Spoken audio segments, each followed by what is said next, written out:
With that, we're going to move right into the speaking portion of the meeting, starting with Steve McGuinness, who is doing a level 4 elective project. He's going down the dynamic leadership path. And what this project is managing a difficult audience.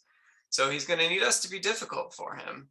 And he's got a set of roles that he's going to ask us to each do to provide different distractions and interruptions.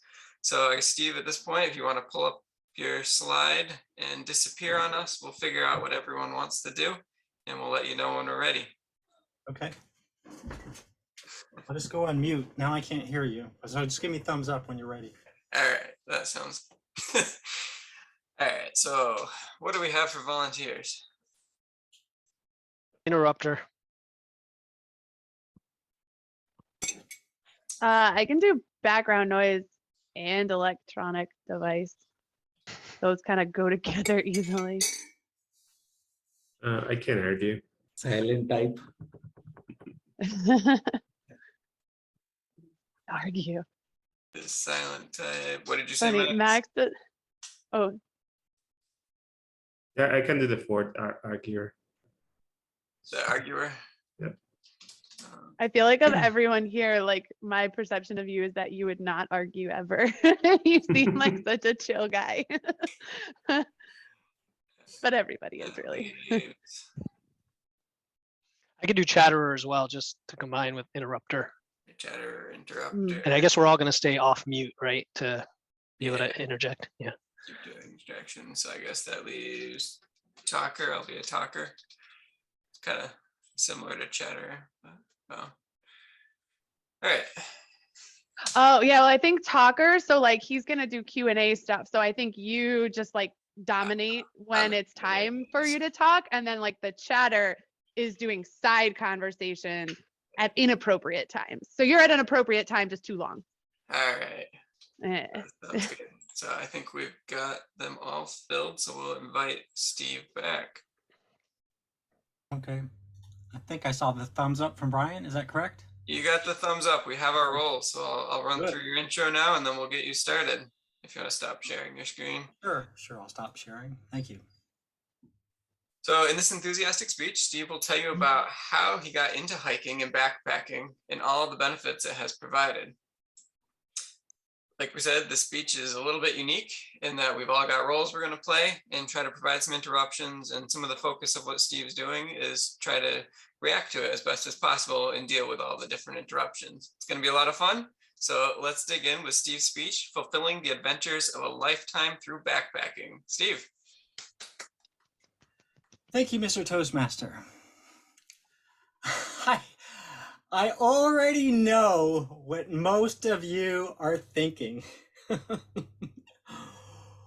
What kind of person is willing to leave the comfort of a warm home, a hot shower, warm meals, and loved ones to venture out into the wild? Let me share this. Yeah, no, I'm sorry. I'm listening to this boring speech first, so just hold on. Let me share this picture that I took of a hiker looking north out through the Presidential Range in New Hampshire, the White Mountains. You can't see his face, but you can imagine what's going on in his mind. Who or what created this mountain range? How did I get here? When will I ever be back again? Well, I'll tell you exactly how I got there. Hey, what is that mountain range, by the way? That's the Presidential Range in the White Mountains of New Hampshire, a place that I like to frequent at least once a year if I can. By the way, we are having a question and answer period toward the end. I'll announce it when that session starts. So if you could please try to hold all your questions till then, I would appreciate it. Philip, thank you. Got it. In my youth, I went on a lot of day hikes in the woods near my home. My outdoors became my special place of adventure and exploration. In my teens, as I got older, I started backpacking with the Scouts and for several years and went on a lot of really cool adventures there and a few overnight trips getting away from my parents. So that was the highlight of my Scout years. And then the adventures sort of ceased. I went to college. I got a job. I fell in love, got married, raised a daughter, paid for her college, not all of it, most of it, so on and so on and so on. And before I knew it, nearly 40 years, Stephanie, is that urgent or something you want to share with the group, your text message? Oh, no, I'm sorry.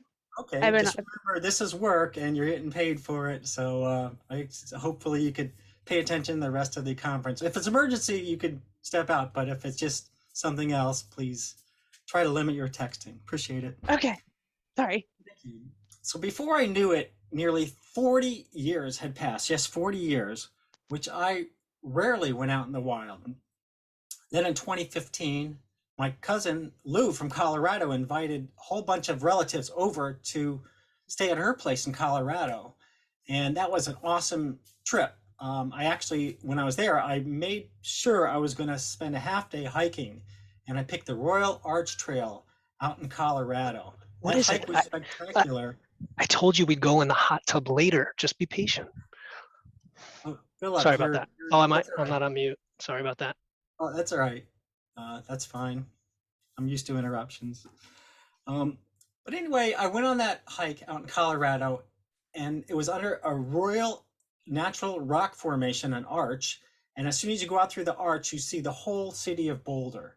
And the views were spectacular. There were about 20, 30 day hikers there enjoying the view, having snacks. And after that experience, I returned home and I decided I was going to hike as often as possible, get back into the sport. And then I discovered the Appalachian Mountain Club, or the AMC for short. AMC was great. They lead you on hikes. You don't even have to join. You could just go on guided hikes for free in the local area. So I went on at least a half dozen, if not a dozen hikes with AMC. And it renewed my passion for the outdoors.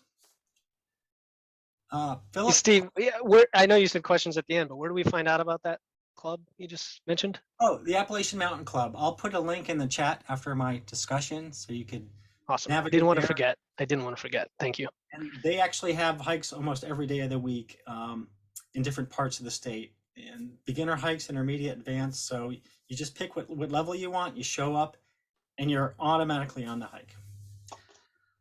All right. And Have you been overseas hiking? I feel like there's other places to explore overseas that could be better. yeah, there are some really cool overseas places to hike. But if you've never done much hiking or backpacking, you could save a lot of money and maybe avoid an expensive mistake by doing some local hikes here first. Make sure you really enjoy the sport, because when you go overseas, you're probably going to forget some stuff, and you're probably going to have to repurchase stuff over there, and it just adds a whole extra layer of complexity to the sport. And just remember, we're having a question and answer period at the end, but very good question, Max. So after 2016 hiking with AMC, I decided that I was going to get back into the sport. And I met some actual long distance backpackers along the Appalachian Trail, some of my day hikes. And I asked them some questions about it. And I said, that sounds really cool. You can actually hike for multiple days at a time with a backpack. So I decided that I would give it a try to see if I could replicate the smile that they had, the positive emotion, the swagger that they exhibited. And the following year, I purchased my first backpack, hammock, and a few supplies. And actually have the backpack here. It's a Kestrel 48, short for 48 liters. I later found out this is only large enough for maybe 2-3 nights tops. 48 liters is not a lot unless you pack minimal, but it was great to get started. And then late summer, I went on a shakedown hike, and it's just what it sounds like. You pack your bag up and you shake it down, and you just throw some food in it, and you go for it. You just hope that you have everything. Usually you forget some things. And I went to a place just southwest of, there's a, in Massachusetts over the border. And it was a really good experience. I hiked 3.5 miles in and set up camp. that night, believe it or not, I survived the remnants of Hurricane Hugo. So it was windy as HELL. And it was pouring rain, but my tarp was waterproof and I actually stayed dry. So I knew that I could actually withstand. I bet it wasn't as bad as here in Puerto Rico. You know, we got the worst of Hugo. Oh, you're right. Yeah, it was just the remnants. The worst was down south. So then in 2017, about 5 years ago, I planned and executed my first backpacking trip along the Appalachian Trail just north of here in Massachusetts. So over 6 days, I hiked through the Berkshires of Massachusetts, hiking north, met a lot of backpackers along the way. It was hot that week, but it culminated at the peak of Mount Greylock, a 3,000 footer in northern Massachusetts. And the views from up there were spectacular, beyond anything you could see in Connecticut. And I love that experience, and I was happy with my newfound sport. Did it clear it up? You just said there was a storm. Could you see far?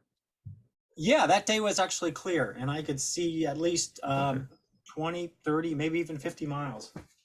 So then the following year, I purchased a larger pack, so a 60-liter pack, so I could fit like 6 days worth of food in it. And that was great because then I could backpack for a whole week without having to resupply, just stay on the trail, just stay with nature. And it was starting to get serious. So since then, I've been spending a good deal of my vacation time on the Appalachian Trail, hiking for 1 to up to 2 weeks at a time. I hiked with pack weights up to 35 pounds at one time. And I learned to hike in all conditions because I was on a schedule. If it was raining, I still had to hike. If it was windy, I had to hike. Cloudy, I hike. If it's hot, I had to hike. But most of the time it was beautiful because I was hiking spring and fall. Some of it was not. I got muscle cramps sometimes. I got bee stings, blisters, sunburn because I forgot to bring sunscreen on some of the open areas.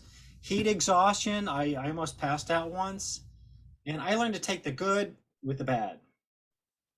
My experiences culminated last September hiking the 100-mile wilderness. Just like it sounds, 100 miles of pure wilderness in northern Maine, central Maine actually.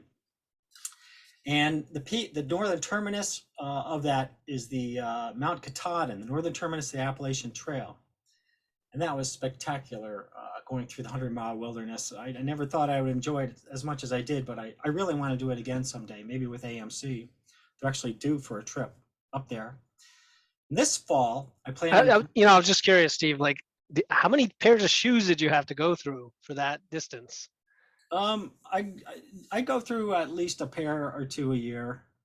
Most hiking shoes, decent ones, you can get 400 to 500 miles at a time if you take care of them. But one more reminder, just save questions for we're really close to the question and answer period. So just got it. know your questions and I'll get to them.